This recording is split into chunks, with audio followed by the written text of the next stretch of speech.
Hey, what's up and how's it going? All in my beers, I am Mike McRock for the McRock and Bolt Wrestling Review Show, and right now I'm going to give you my review as well as the results of this week's episode of NXT.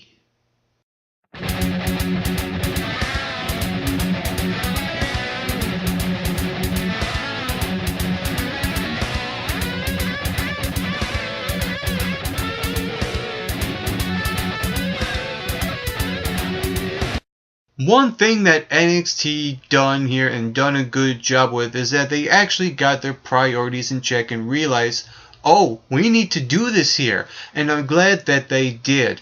Last week, when they announced that we're going to have a new tournament to determine number one contenders for the Ascension's NXT Tag Team Championships, they never named the teams that will be involved, and they never really showed us a chart, a bracket tournament, to see how it's all laid out and structured.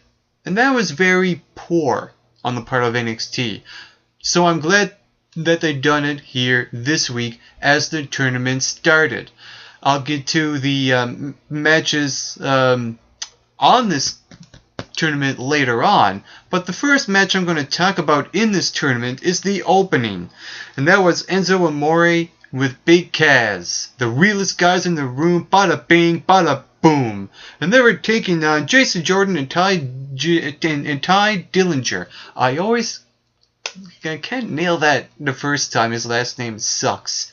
But anyway, moving on to this match, I thought that these two teams showcased somewhat to their full potential. Though these two teams put on a really good opening match, and I like that NXT opens up with a team that the fans can get behind. It's a good way to really set the tone for the entire show, in my opinion. Here you have Big Cass and Enzo Amore go over here. Thank you, NXT, for booking this the right way. A couple of things I like to talk about here is that Enzo Amore, they actually used him well, and they used him really good. I thought that Enzo Amore and Big Cass, their chemistry is just absolutely incredible. The way these two interact with each other and when they talk in their promo before the match is just absolutely tremendous to watch. And I like the whole accidental win involved in this match where you had Big Cass nail the boot on Jason Jordan, and Enzo Amore pins him by accident. He gets the 1-2-3.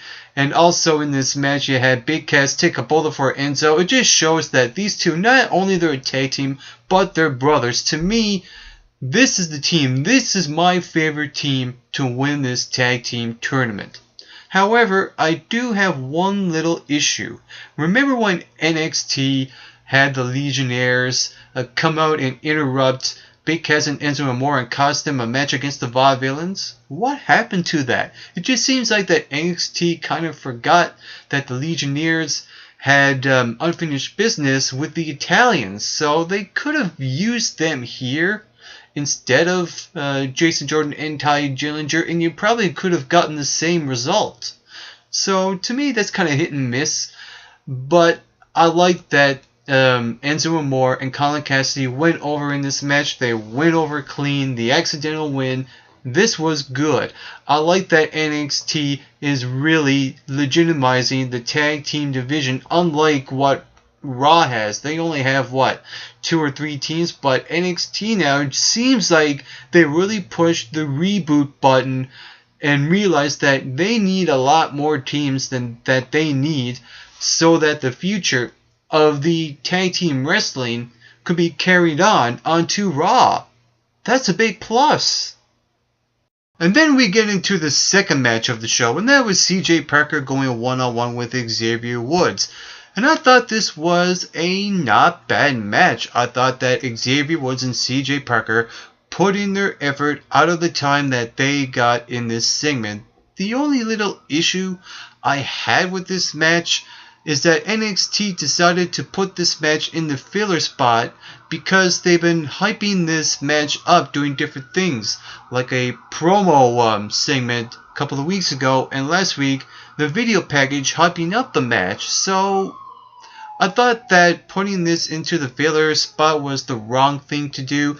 I think because this episode was solely concentrated on the NXT Tag Team Tournament and not a lot of storyline enhancements involving in this episode of NXT, they could have incorporated something as simple as a contract cliched segment where you have CJ Parker and Xavier Woods do a couple of promos and then have CJ Parker try to one-up Xavier Woods, where Xavier Woods gets the one-up on CJ Parker. Something like that could have been done here instead of having a match where CJ Parker goes over and the feud kind of just ends. And we also got the message from Tyler Breeze as he shows up on the screen and says, "I'm finally going to cash in my shot for the NXT Championship." I like that he didn't say when he was going to cash it in, because it does leave that aspect open to build up this story between Adrian Neville and Tyler Breeze here. And that was smart on the part of Tyler Breeze, because it leaves the fans wanting just a little bit more, just to see when it's going to take place. But my guess is that it's going to be at NXT TakeOver 2, which will air on the WWE Network on September 11th.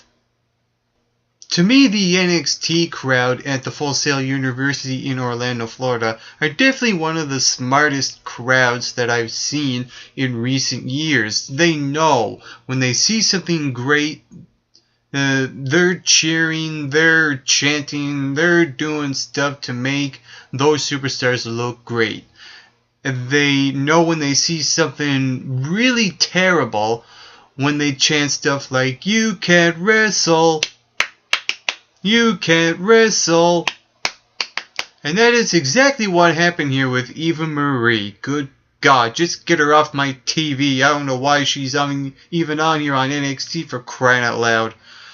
But here, she goes one-on-one with Bayley, and basically what this was a very short jobber squash match. And luckily for Eva Marie, this match was very short, because she can't carry any match at any length at all. She's terrible. She's very limited, and she sucks.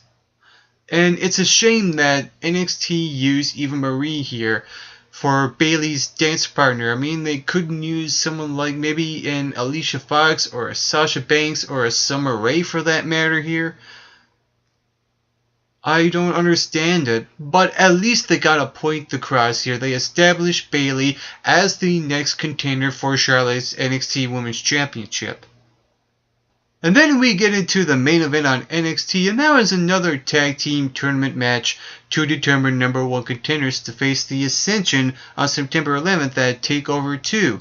And this was a match between Justin Gabriel and Tyson Kidd, taking on this really odd, awkward pairing of Adam Rose and Sami Zayn. I mean, who the heck decided to put these two together? This was terrible.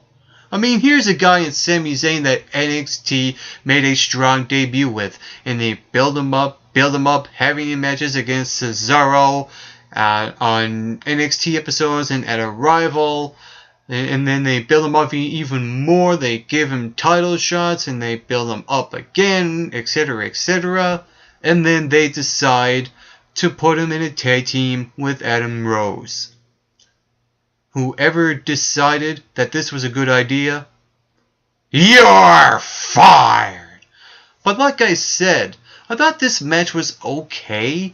I thought that, it was paced well. It got that climatic win. The fans go home happy. It was just this really awkward pairing of Adam Rose and Sami Zayn that really threw me off guard here.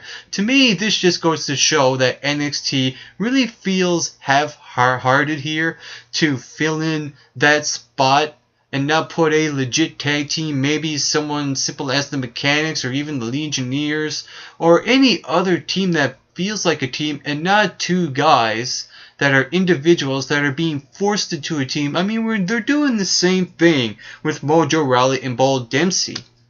This is bad.